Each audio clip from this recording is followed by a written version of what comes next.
Wholeness, welcome. This is Josh, Innerskilled, and today I have Brigitte Visser with me. Brigitte, what's going on today?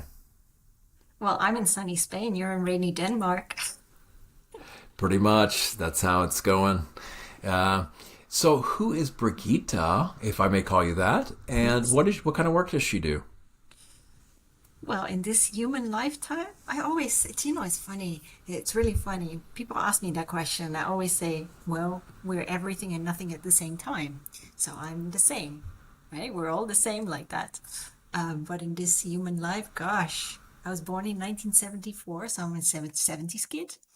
Um, I I did so many different jobs. I'm just a bit of a chameleon. I've traveled the world more times than my age, and gosh, I'm 50 now, and I haven't.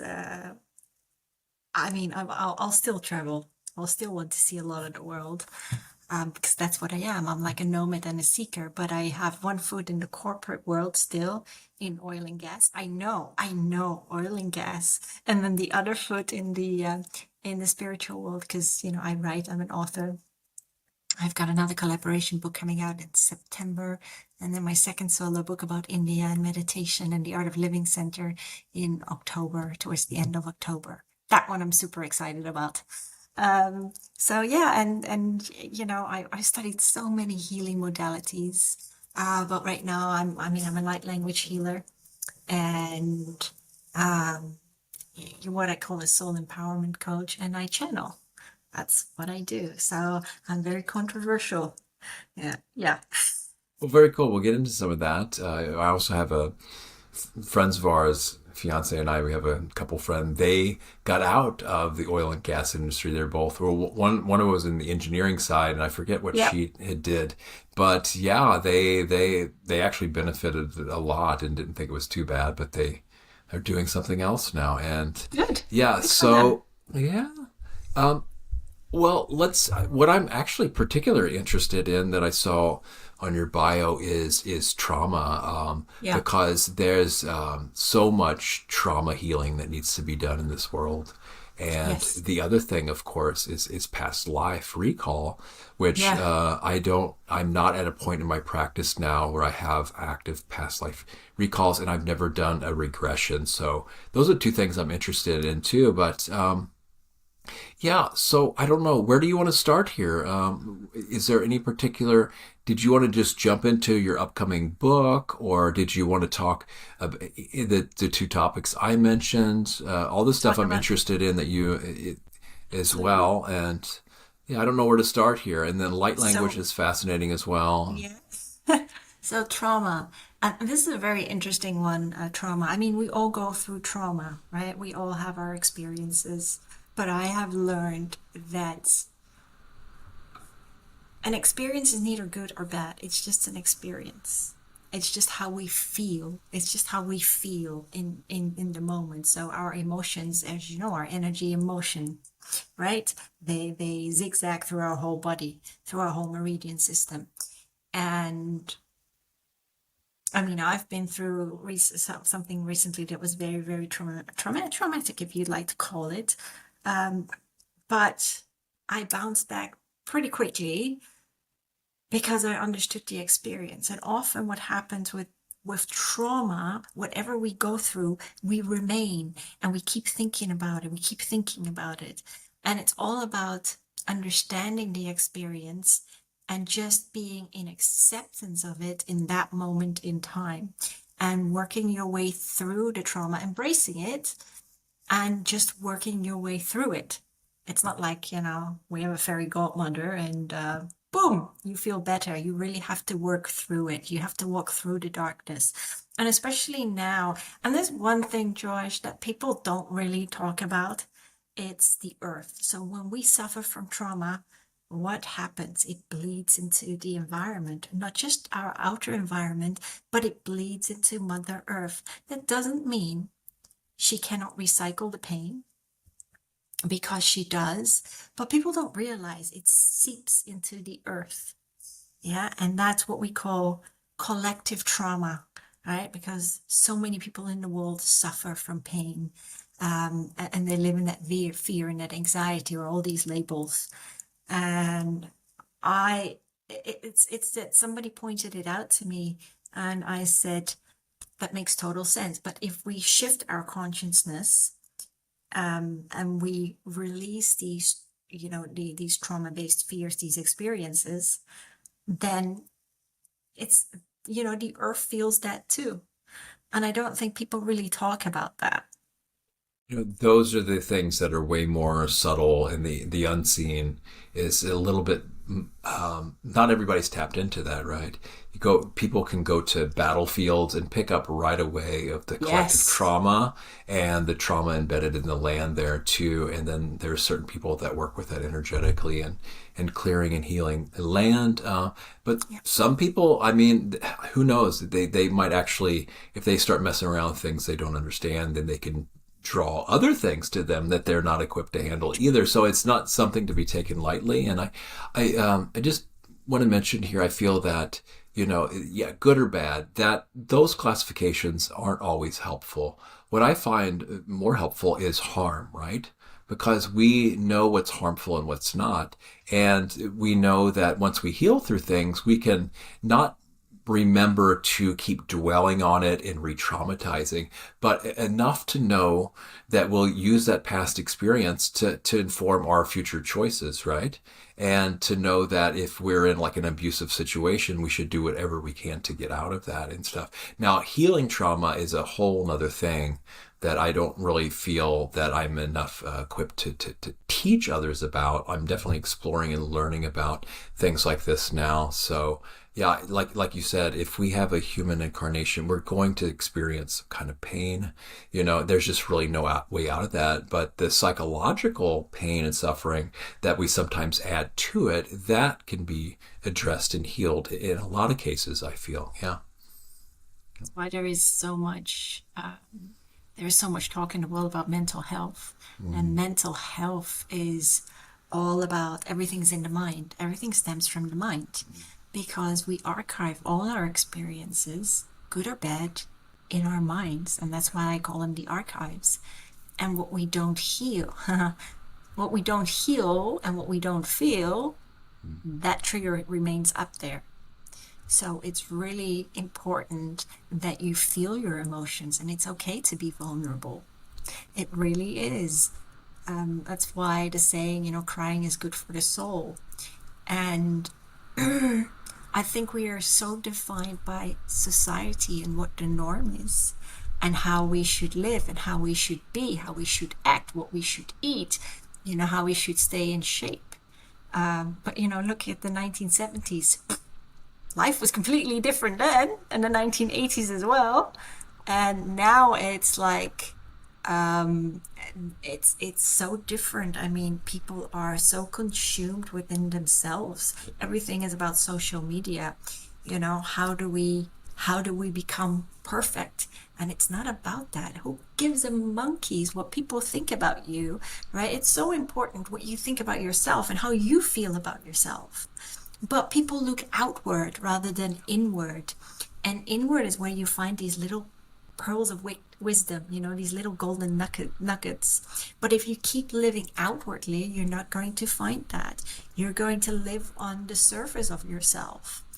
And that's the thing. Everything is done by design, Josh. You know this, right? Everything's done by design. Live outwardly, do this and do that. You have to, and it's all about being lived and actually not living your life. And I know this because I'm in the corporate world and I can see it. And I will leave the corporate world. I need it for a little bit longer, but it doesn't agree with my spirit anymore. But I will sit pretty until it's my time to move. But it's all about finding our passion. And it doesn't matter if that's taking care of a family. That is a passion. That is something noble. Yeah. It's society that says, oh, you should have a college degree, you should have a university degree, right? And then what happens? Oh, you pay your debts till the end of your life. And what is that? And I always say about Earth, it's like an insane asylum. We incarnate here, and it's the only planet where you have to pay to live because that's the way it's been designed. And we were not designed to live this way. We are love. That's our divine essence. That is who we are. And as recently as yesterday, I was talking to somebody, and some things just hit me. Which I do know, but I work a lot with the Ascended Master Saint Germain. He says, your sacred geometry, your frequency, fine tune yourself. And that's the same with healing. It's the Yeah. same. It's like whatever we go through, whatever trauma we go through, it's like a mathematical equation. Yeah, this notion of the amount of programming people are under is pretty crazy.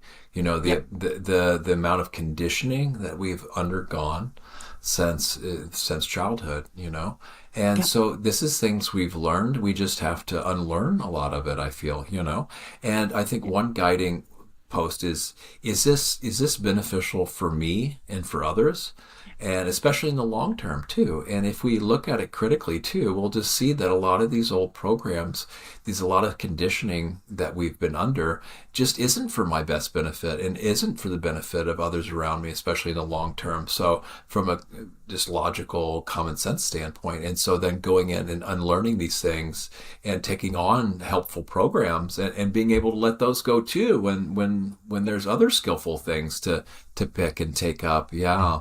And yeah, it's this is a huge thing. And then what you're talking about towards the end there, remind me again what you just mentioned. I was just kind of spaced out for a second. What about the Yeah. sacred geometry? Yeah, so Yeah. that's oh, fine tuning. So, you know, Yes. these are things, the subtleties, right? There's so many different subtle energies that are kind of fly under the radar, especially when we don't have access to kind of more still and calm. And then the intent to really look deeply into life and see kind of these subtleties, and some of the little things can make a huge difference in life too. So yes, I think that was really interesting. So who else do you channeling? And then I was just one of the things I'm put off by this is because we don't. From my understanding, I'm not saying this is always a factor, but when we allow some other thing to come into the body and take over the body in order to have a message come through, we do, I mean, the discernment skills I feel are needed to discern who that we're working with, because you know not a lot of these beings have our best interest in mind, and they're deceptive and can cloak and appear as other things as well. So have you ever, I don't know if you your thoughts and feelings on that, and the discernment needed to do that. Yeah. I mean, when I learned to channel, and it's really channeling for me is like automatic, it's like writing. I just get the thoughts, and they just it's like I mean, I used to journal a lot, but it's easier for me just to use my laptop and just type blind. That's far quicker for me. But when I learned to channel, I was in the States, and it was 2016. I was in St. Petersburg, Florida, and I was trying to get away from someone. I moved home. I sold my home to get away from this person who lived like two doors down. He was my ex, couldn't let me go. And it was an insane situation. I was in continuous fight or flight mode, and I couldn't get out of that. But mea culpa, because I did enable him, because I was always trying to fix broken birds. We do that. We we like to mold people in the likeness of our own image of how we want them to be, but we can't do that. We have to allow people to walk their own path. Look, if we don't sing from the same hymn sheet, then just let it go. But I was paying his bills. I was working 7 days a week. I was paying his bills, and then I was getting his food, his groceries. I was just trying to help him out. And he lost his mom. He was in a state of depression, and he had a reckless, so he couldn't find, I couldn't pay the fine, and it just accumulated and accumulated from there. It was like a snowball effect. But I found this healer, an Akashic record healer, and it was really my guides that were like, "You're going to that fair." I'm like, "Nah, I don't want to go." And it's like they kicked me out the door. It was only 5 minutes down the road, and I went. And she's still my mentor now. I currently picked up several weeks ago. I thought, it'd be good for her to mentor me again, the next phase. But at that time, she had a workshop and she helped me walk through past lives. So Akashic record healing. And it's really powerful. So there's a big difference. There's regression therapy, and Akashic record healing. Now, with regression therapy, and I've done it, Josh, it is like you're in a hypnotic state, like you're there, but you're not there, and you go through all the motions, and you can see your lives very, very vividly. And it's not for everyone because I was so drained afterwards. I mean, it took everything out of me. Whereas Akashic record healing, you sit there with the healer and she walks through your past lives. Yes, you can close your eyes, but it's not a hypnotic state. It's very, very different. You don't go you don't go deep like regression therapy. And so she walked through certain lives with me, and one of the lives was with my ex. And I mean, yes, he poisoned me in that lifetime, yeah, in like the Middle Ages, because I was very well off. And as he slow poisoned me over several months, it was like he was getting medication to heal me, but actually that wasn't the case. It wasn't medication. It was very interesting because what happened after that is like his energy changed completely. And it was like that karmic residue was gone. And that is was very powerful. But when she had a workshop and I went, how to channel, she did this meditation. She was counting to 1, 2, 3. And then half an hour later, 3, 2, 1. I don't know where I went, Josh, but I was back in the room. And everyone was like had gotten these messages, and they saw the ascended masters or the archangels or the guides. Well, I saw nada, niente, nothing. I was really upset. And I was sitting in a corner, and I was just wiping the tears away really, really quickly. And she had this exercise, and anybody can do this really. But I think my mind was so far gone. So how she started out was she just had a notepad and a pen, and she just said to the universe and to her guides, "I'm ready to receive." Yeah, I'm ready to receive, or I'm open to receive. And that's what she did. And then she started writing. So I thought to myself, right, I'm going to try that at home. And I did. I did it that same night. And it just started to flow for me. And I was just crying tears of joy. I remember it like yesterday. And it was very old English prose. And at the time, yes, you protect yourself, you put yourself in a blue bubble. And whether you call upon your guides, whether you call upon Archangel Michael, that is entirely up to you. But I started to do it every single day. It's like going to the gym, right? You don't get results in one day. And yeah, I've never looked back since. And I didn't know how I was channeling at first until I started using my cards. So whether it was the Ascended Masters cards, the Archangels, the gods and deities, whatever, and I would just shuffle and pick a card. And no, I would not check Google. I would sit there and I would just ask whoever it was if they had a message for me. And then I would just write it down. And that's how you learn. And we are capable of learning anything if we put our mind to it. Right on. Thanks for sharing. And I'm sorry to hear about your relationship. It's And okay. I kind of, I don't know if it's any of this similar, but from past go rounds, I've known that I've taken people on as a project. I like Yep. that way of looking, and also that I had something to prove, you know, uh, Yep. and so I realized, wait a second, that's probably not the smartest way to start off a relationship, No, it's not. But we No, do. it's because we have big hearts and care a lot, and feel that we can honestly be of help. And I just, and yeah, and sometimes I have to just go walk through that process myself to learn kind of the hard way, the first-hand way. And yes, okay. So I don't want to say too much there, but yeah, that's kind of how it is. So, so past life recall. So, were you using these processes to recall past lives too, or how do you do that one, if I So may if ask? I'm in my first book, I wrote about several past lives and where I'm from because I've seen my planet. I've seen many, many other galactics, not just the usual ones. So the ones from the Syrian star belt, I call them the aquatic star seeds because I don't even know how to describe them. But they're all wonderful, and you know, if we think that we're the only species here in the whole universe, in the multiverse, we'll think again. Yeah, some of the Syrians, Syrian A, Syrian B, some of them I think are blue skinned, and it depends on kind of Yep. the time periods and things like that, depending on if they're kind of elder strands or yeah. There's all so many different classifications and experiences that people overlaps of similarities and experience of these things. So If we look at our DNA, for instance, I mean, we are such a diverse bunch.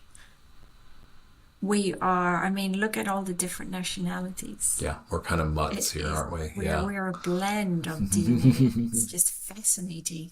I mean, all these borders, I don't understand it because I'm sorry. We may look, our outward appearance, our physical appearance may be different, but the light inside each of us is the same. There is no difference. And yet we have all these borders, and it boggles my mind. It is what it It is, but yes. yeah, no, I just, mhm. yeah, I have mixed feelings about that too.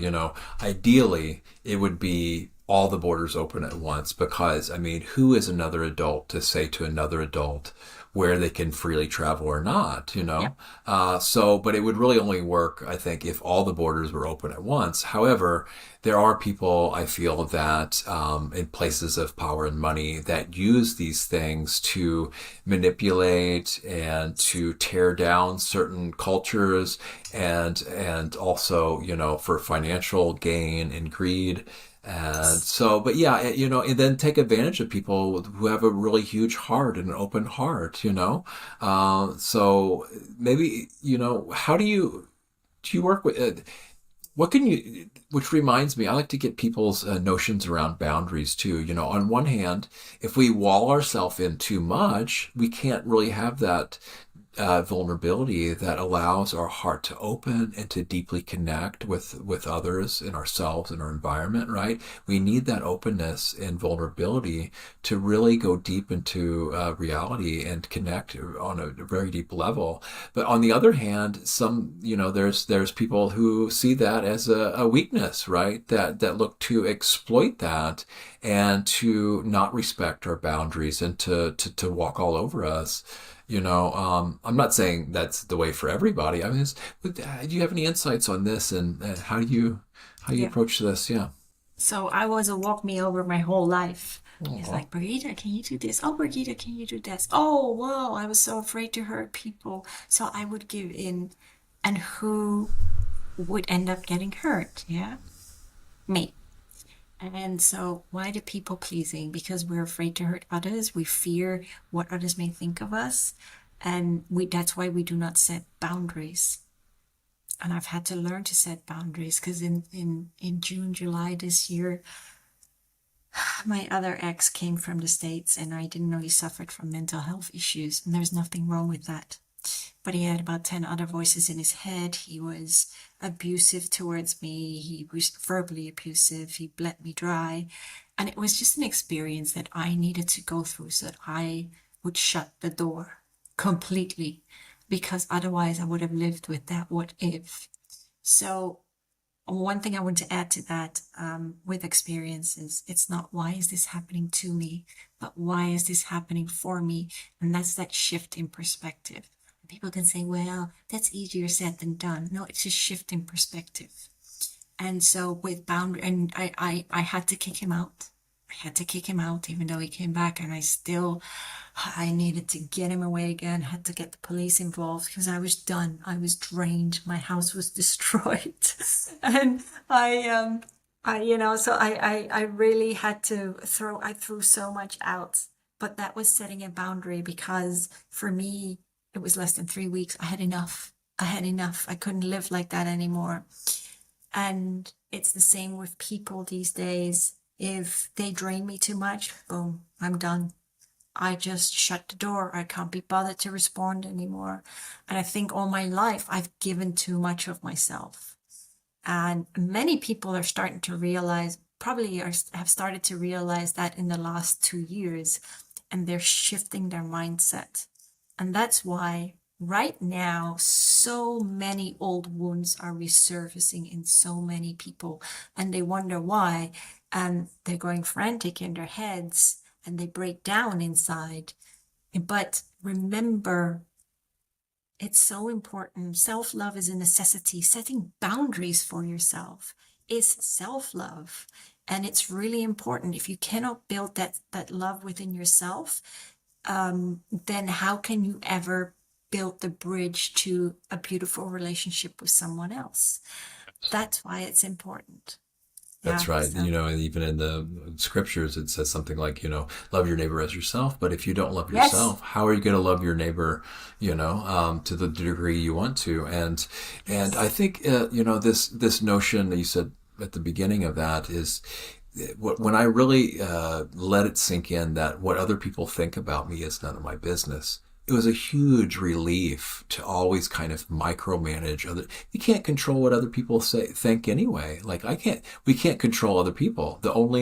Yeah, we have no control over other people. And so what we can do set and enforce those boundaries like you're talking about. Another thing I think that plays into some of this, if I'm anywhere close, is that our conditioning for drama.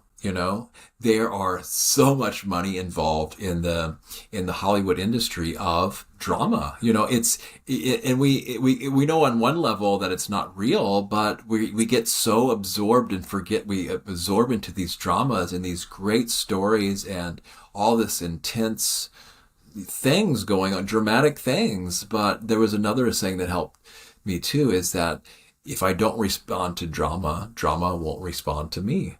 absolutely. And you just have to, at one point, break off that bully victim cycle. And yeah, and that's how it stops. And stop wishing for a hero, right? To come in, this bully victim hero archetypes that are so pervasive in society today. Yeah. Super caped hero at the end of the day. And everyone that's been a part of our lives or is a part of our lives, it's not about hating them or being judgmental or feeling bitter or that anger. That's what I call these labels. And rather forgive yourself and forgive others and just let them go with love. And that's it. And then you rise above. You rise above the drama. There's one thing that's always, and I know it's very cliche, but when you see things from above rather than from below, you get a completely different point of view, a different perspective on life. And when I went skydiving, oh my goodness, I was crazy because I did that in the US and I was scared. I'm scared of heights and it was like 13,000 feet high. And the instructor said, okay, are you ready to jump? And I thought, sure, okay, no, no, but I was stuck to him anyway. So we jumped, but yeah, life from above is so different. And it's the same when you sit in a plane, it's completely different. Everything is so tiny, and we make drama out of everything. And And um, and the other thing, when we look back at our lives, I mean, we're never guaranteed tomorrow. Yeah, it's so important not to live with what ifs and just keep steadily working towards whatever inspires you rather than procrastinating and sitting behind your laptop or the TV. I don't even have a TV because to me it tells a vision. That's exactly what it does. It programs. But And being stuck within the social media paradigm, do something with your life, because you're never guaranteed tomorrow, and you just have to be present in the moment and live in the moment and appreciate and again appreciate every single moment and everything that you're going through. And we don't have that appreciation. We don't often have that gratitude. We take everything for granted. We think, oh, we can put it off to tomorrow or the next day. Yeah, it's so vital, and a lot of times it takes either getting it taken away from us that we then, oh wow, I was taking that for granted, or we actually come into something new and get something way better and different, and like, oh wow, I didn't even realize how I was living my life, kind of, and I can go through hardships, right? And now I have something else enter my life where it's completely different and almost like so much better than I could ever imagined. And now I'm grateful that I've went through kind of the maybe the hardships or the things that or maybe less than I have wanted, but now I'm in a better position. So yeah, it's kind of having that gratitude and gratefulness and not taking things for granted and appreciation. It's kind of opens the way for even better things to come in our lives too. Yeah. Absolutely. And Hmm. we always fear, I mean, fear is, I always say fear is the biggest beta blocker within our minds. And people don't think they deserve abundance, but we all deserve abundance in every single way. So, what I do these days, and it works beautifully, is I I call in the help of the unemployed angels, or as I call them, the self-employed angels.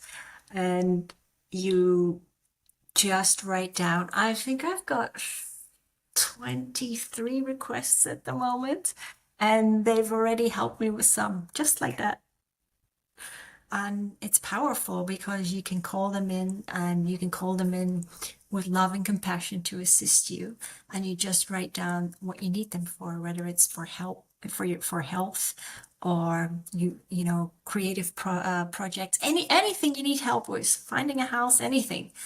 And I used it years ago, and I happened to see an interview with Ella Ringrose. She's amazing, and I was like, "Oh my God, what an idiot I am! I used to call upon them, and I've now started doing it again. And these are just simple little ways to get yourself stuck out of limbo land. But it's also having that faith and trust, not just in them but also yourself.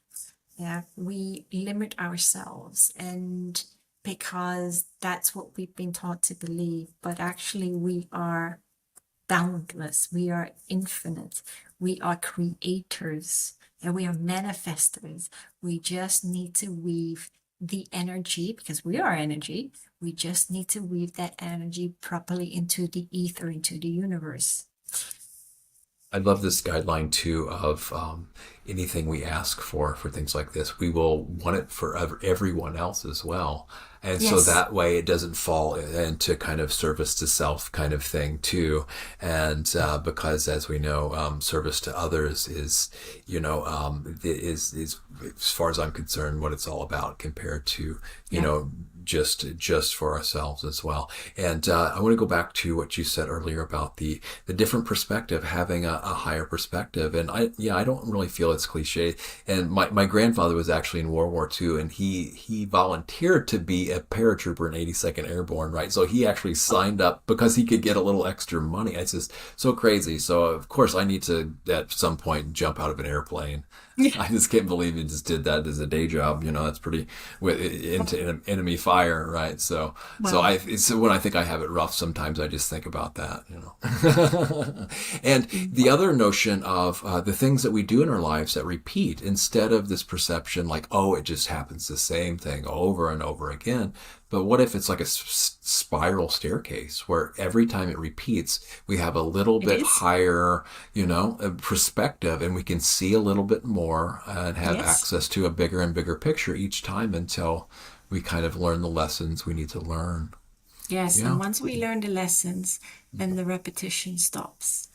And then you go on to the next Yes. level. That's why I always compare it to, like playing a game of Donkey Kong or Mario Brothers or whatever game. Sure. You play the baddies in you beat the baddies in your experience in that level, and it Hmm. takes you heaven knows how many times, and that's okay. It doesn't matter. And then you level up to the next level. Very, very good. Yes, indeed. And I love that metaphor, just leveling up. It's a great one in general. So, Brigitte, maybe start think about winding it down here. Mhm. Tell people about your books again, where they can get your books, Yeah. and if you want to say anything about especially about the one coming up here that's going to be released, and events you have going on. Your website. If you want to mention social media, any of that stuff you want to plug, anybody else's work too, and then and take us out on the final word too. But yeah, tell us about your upcoming book though first. So my first book came out in 2022, Becoming Authentically Me. And that is really about the first part is all about the shifting consciousness. I talk about the governments, I talk about the Anunnaki, I talk about the Atlantean period, the Lemurian period, Second World War. I talk about Hitler and what kind of happened there. It's all channeled. I also work a lot with the Egyptian deities. They're very, very strict. Funny though, but strict. And then the second part is all about my life. And I talk about the fact that there is also no death. So, because there isn't, we are energy, we go on, we are eternal. And so the second part is really about my life and everything that I've been through. And it's infused with many of the channeled messages and exercises on how we can overcome to become. And yes, I did two collaboration books, and then my second solo book is called Child of the Sun: En Route to Enlightenment in India. And I stayed at the Art of Living Center, and I did two courses. One was the silence course, and it was, funnily enough, being in service of one another as well, and doing things around the ashram and just helping out. But I learned a lot about meditation at the time, and it's powerful. The breath is very powerful. And we don't breathe properly. We breathe up to here rather than all the way down. And it's really, really important to oxygenate your body because it avoids you living in discomfort, in dis-ease with yourself. Um, How long were and you in silence? Just really quick. How long did you I stay in think it was silence? like 2 or 3 days. And then Yeah. when it was over, I didn't even realize because, I didn't go to satsang. And one thing I did not like was satsang, where people just sat around and clapped and sang. And I was just like, nah, Yeah. man, I need to get out of here. It Yeah, wasn't I my couldn't thing. do. I don't think I could do that one. Yeah, No. but yeah. So, yeah. And it's also, I talk Silence, about, though. Yeah, yeah, it's the powerful. silence is Yes, yes, amazing. It yeah. really, really helps because you reflect inward. And it did wonders for me at the time. But it's also, I talk about mental health and depression, and there was somebody there that several years later she committed suicide. Beautiful soul. Sorry. And I talk about the Panchakarma clinic, and I channeled Krishna, Ganesh, Shiva. So I really show a different side of who they are, and their sense of humor is always, that's how I channel them. And I chuckle, and even Kali, she's a tongue twister. She's funny, but everyone sees them differently, and that's okay. And I just want to get a message out there. I talk about my corporate life as well, and how that, I mean, Josh, I kid you not, I worked an extra 5 months on top of 12 months last year. It nearly killed me. I lost a lot of weight. And it's not because we feel so responsible, and it's just a job. At the end of the day, what, you get hit by a bus and you'll be replaced in the space of a few weeks. People will forget about you. And that's why it's just important to be happy and do the things that you want and break away from the system. I'm aware of the system, but some people aren't. It's like, oh, I have to save up for my future. Oh, no, I want to buy a house. I want to do this. But in the meantime, you're forgetting to live. And that is really, really important. So I really talk about that. And it's all about empowering people and inspiring people. And for me, I just plant that food for thought seed, as I call it, in the hope that people just awaken actually to what life is all about. Yeah, rather than being boxed up in this little, as I call it, terrarium, because terra is earth. Yeah, and we're boxed up in this little terrarium, and we're like little guinea pigs. Yeah, it's the metaphor I like is the enclosure, you know. Yes. So it's a good one too. Yeah, it's pretty wild this whatever this is, you know. And so tell people how they can get in touch with you then. Yep. How and your contact information if you want people to get in touch with you or just your website and in general stuff like that Yeah. too. Yeah. So when you go to my website, powersoulhealing.com, you'll find my link to my YouTube channel and my Instagram as well. Cool. Well, with that, may all beings everywhere be empowered to live their highest, most optimal, ideal life for the benefit of themselves and for others and all beings everywhere. May all beings everywhere realize awakening and be free. Bye.